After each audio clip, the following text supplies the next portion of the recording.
Thank you very much and good morning.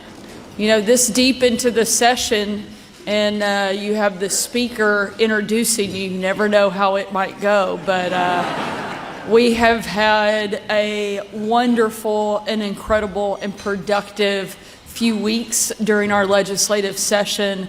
And as much fun as we've had, I can't say that I'm sad that it is coming to a close here in a couple of weeks, but it is wonderful to be with this group and to see so many of our incredible legislators that are working so hard to improve our state each and every day. If we could just have them stand and be recognized, I think it's so important that they are here and showing up and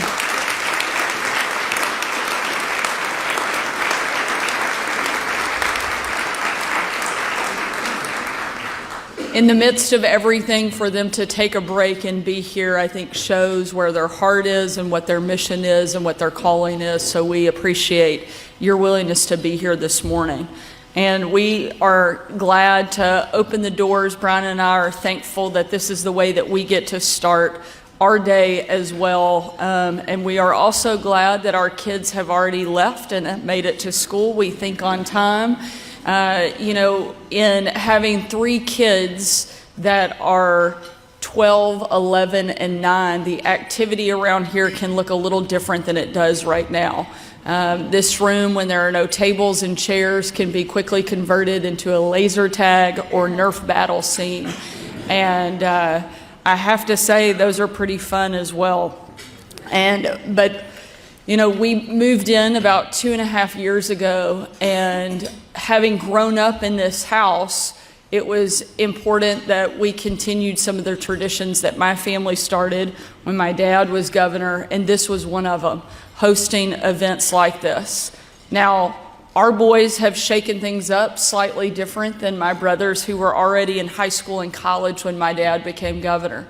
In fact, one of the first few weeks that we moved into this house, there's a lot of space out there, and I couldn't find our 2 boys. So I go off and search, trying to locate them. Look outside.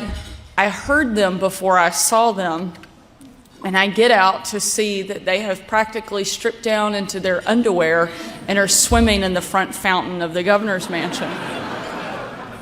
Welcome to Arkansas. So I go outside and I ask our boys, and I said, "Hey guys, what in the world are you doing? You can't do this." And our youngest, George, who was about 7 at the time, looks at me and goes, "It's okay, Mom, be cool."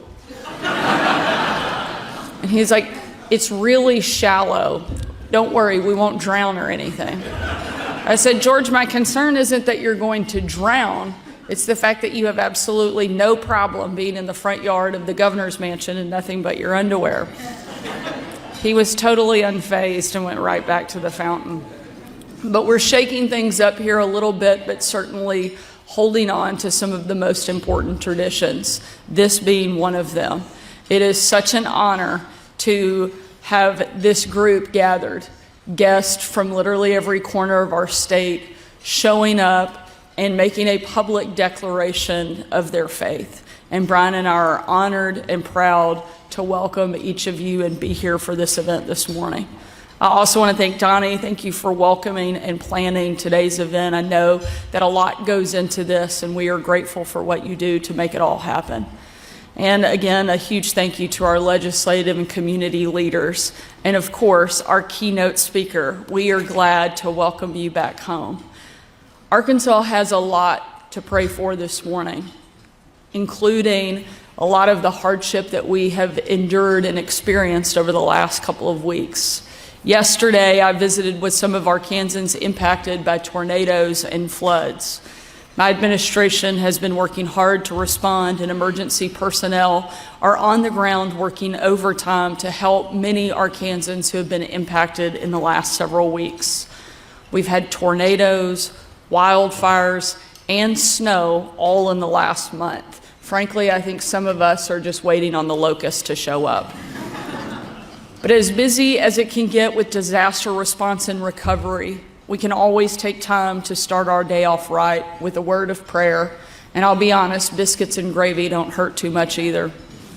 I think the Psalms are especially appropriate in a time like this. God is our refuge, our strength. We will not fear. Jenny Allen is our keynote speaker this morning, and I can't think of anyone better equipped to inspire our state during this difficult time. She's one of the most prolific and popular Christian women authors anywhere in the country. But her ministry stretches far beyond books and podcasts. She's on a mission, one that involves every country, every congregation, every man, woman, and child in the world. I know there are some who say that in the age of technology, faith is going to fall by the wayside. I see it too. Frankly, it's easy to get sucked into your phone and the busyness of everyday life that you forget about God and your faith. But Jenny is turning that problem on its head, harnessing the power of technology to reach across borders and languages and touch more people than ever with the gospel. Just in February alone, she hosted Gather 25, a 25-hour prayer event that reached 7 million people in 21,000 groups across 225 countries and territories. Don't worry, I promise today is not a 25-hour event. Jenny had one word, and I think I have to agree: miracle. God calls us to share his word, his story, and he calls on us to use it and spread his word in ways we would never have thought possible. Jenny understands that our job is to help share God's love, but others' decision to accept it, and God's job to save them. Jenny is living out that mission every single day in every way we can imagine. We are so grateful that you are joining us here in Arkansas, and I'm especially thrilled that we get to welcome you back home.